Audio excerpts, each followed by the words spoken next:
Bem-vindos a mais um estudo da maravilhosa Palavra de Deus. Palavra de Deus, Palavra de Deus. Sejam bem-vindos. E como esquecer das palavras de Jesus? Que Deus amou o mundo de tal maneira que deu o seu Filho unigênito para que todo que nele crê não pereça, mas tenha a vida eterna.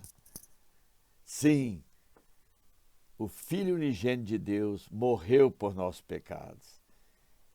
Ele foi sepultado, mas ressuscitou, venceu a morte. E antes de voltar para o céu, ele deu essa ordem aos seus discípulos, que serve para nós também que vivemos esses dias. Ide por todo o mundo, pregai o Evangelho, a boa notícia a toda criatura. Não deixe de falar para o seu vizinho, para os seus amigos, para os seus parentes, que Cristo morreu pelos nossos pecados e que agora há lugar para nós lá no céu. E 60 anos depois, João estava na ilha de Patmos, preso porque testemunhava de Jesus Cristo. E ele então ouviu do Senhor Jesus, depois daquelas visões maravilhosas que ele teve, ele olhou e ele disse que viu não somente uma porta aberta no céu, como também quem falava comigo dizendo: João, João, sobe para aqui.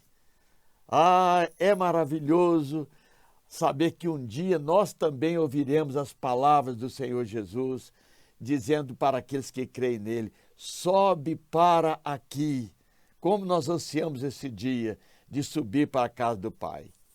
Bem, mas vamos voltar para a Terra. Estamos na Terra, esse pequeno planeta aí, nesse imenso universo, girando, girando e girando em torno do Sol, em torno dela mesma. E João estava na ilha de Patmos, na Terra. E ele escuta do Senhor: sobe para aqui. Como assim? Onde que é sobe? Se eu estiver aqui embaixo, vou subir? Se eu estiver, como é sobe? Então, é uma hora da revisão de coisas que nós já falamos no estudo passado, não é assim? Então, Paulo escrevendo aos Filipenses, ele disse assim, que Deus quer dar vida eterna, sabe? E Deus não pode mentir, ele quer dar a vida eterna. Isso foi prometido antes dos tempos eternos. O que é de coçar a cabeça, não é assim? Nós não sabemos nem o que é eternidade, quanto mais saber o que é antes dos tempos eternos. Mas a Escritura nos mostra claramente o que significa antes dos tempos eternos. Deus, não é assim? Deus. Deus não precisa de céu, nem de terra, nem de anjo, nem de arcanjo. Tudo subsiste no Senhor. Então, antes dos tempos eternos, Deus. E Deus prometeu a vida eterna. Então, ele iria criar inúmeras coisas e a vontade de Deus é que tudo que ele criou pudesse viver com ele. Então, antes de criar os céus e a terra, o Senhor criou a eternidade, conforme disse o profeta Isaías, que ele é o Pai da eternidade. Está lá em Isaías capítulo 9. Ele é o Pai da eternidade. Então, não existia eternidade. Ele criou a eternidade. Mas o que será a eternidade? Sabe? Bom, para a gente tentar compreender isso, não é assim? Que é um mistério maravilhoso, imagine que a eternidade fosse uma bola, não é assim? Sem princípio nem fim, e que Deus criou todas as coisas dentro da eternidade. Porque dentro da eternidade é que estão os tempos eternos. Dentro da eternidade estão os tempos eternos, porque Deus não tem tempo. Não existe tempo para Deus. Mas dentro da eternidade tudo tem tempo. Então, Deus colocou todas as coisas nesse lugar chamado eternidade, que é temporal, está sujeita ao tempo. Mas fora da eternidade é atemporal. Lá não existe tempo. Não existe tempo. Não existe tempo para Deus. Existe tempo para aquilo que ele criou, para as suas criaturas. E Paulo, então, escrevendo aos Colossenses, ele diz: Ele nos libertou do império das trevas e nos transportou para o reino do Filho do seu amor, no qual temos a redenção, a remissão dos pecados. Então ele fala duas coisas: império das trevas e reino dos filhos do seu amor. Então existem duas localizações. O que será isso? E se Deus fez tudo perfeito, por que existem trevas? Então vamos voltar no princípio, né, da palavra de Deus. Palavra de Deus. E ela começa dizendo assim, Gênesis 1:1, no princípio criou Deus os céus e a terra. No princípio criou Deus os céus e a terra. Tudo perfeito dentro da eternidade, porque Deus não fez nada imperfeito. Então, tudo que ele criou, criou na eternidade. Então, é bom você saber que houve uma primeira terra perfeita, criada perfeita por Deus. Guarde isso.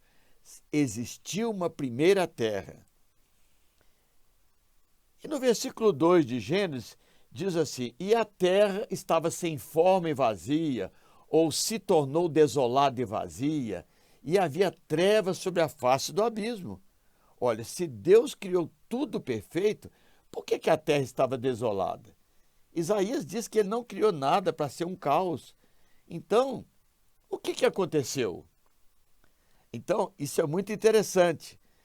Isso aí é uma foto da nossa Terra.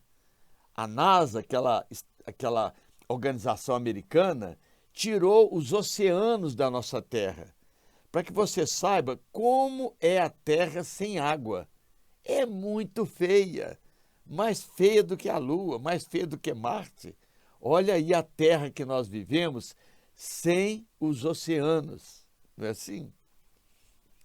Então a Terra que foi criada perfeita, agora estava sem forma, vazia, nas trevas. O que aconteceu? Se Deus fez tudo perfeito, por que a Terra agora virou esse caos aí e o Espírito de Deus teve que trazer a água, teve que trazer todas essas coisas bonitas que nós conhecemos hoje? Bem, nós sabemos que dentro da eternidade, na primeira terra, havia anjos, inumeráveis criaturas que habitavam essa primeira terra. Lembre-se que dentro da eternidade, ou aquela bolha, né, que não tem princípio nem fim. E havia o querubim ungido. Era um querubim muito especial para Deus. E ele começou a pensar no seu coração: subirei e serei semelhante ao Altíssimo. Olha o que Isaías diz, as palavras do querubim. Tu dizias no teu coração: eu subirei ao céu, acima das estrelas de Deus, exaltarei o meu trono, subirei e serei semelhante ao Altíssimo. Que loucura, sabe? Subir é impossível, sair dessa região temporal é impossível, sabe? Impossível. Mais para frente nós poderemos falar um pouco sobre isso. Impossível. O querubim, tudo foi criado, são temporais, eles dependem do tempo. Deus não. Então, a primeira terra, dentro da eternidade, é que aconteceu a queda do querubim, seus anjos, inumeráveis criaturas que o seguiram e foram lançados por terra. Sim, aconteceu isso. Um dia houve uma revolta contra Deus e aconteceu essa coisa que os cientistas tentam explicar, não é assim? E sei lá, uma grande explosão, né? Não importa. O que eu sei é que aconteceu a queda e aquela primeira terra que era maravilhosa ficou sem forma e vazia e nas trevas. É verdade.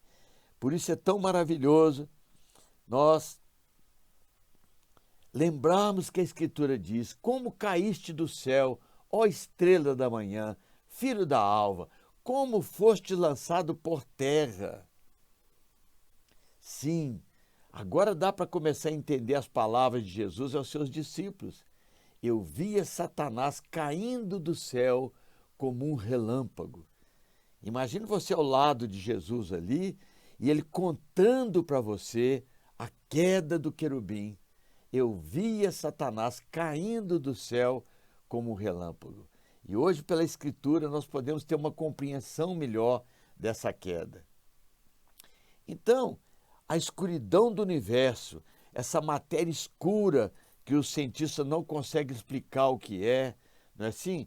Que preencheu toda essa região chamada de eternidade, se transformou no império das trevas.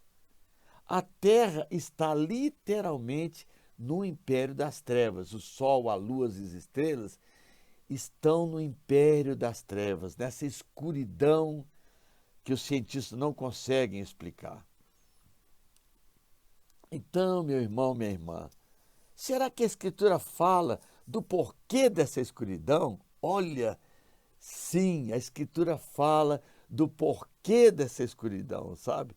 E na próxima aula, se o Senhor permitir, nós vamos falar o simbolismo, o significado, o porquê dessa grande escuridão. Então, quero desejar a você uma boa noite, viu? Enviar um beijo para você e toda a sua família em nome de Jesus. E se o Senhor permitir, no próximo estudos, nós vamos ver se a Escritura fala alguma coisa a respeito do porquê dessa grande escuridão que existe nesse grandioso universo que está confinado nesse lugar temporal chamado eternidade. Então, até lá, se o Senhor permitir.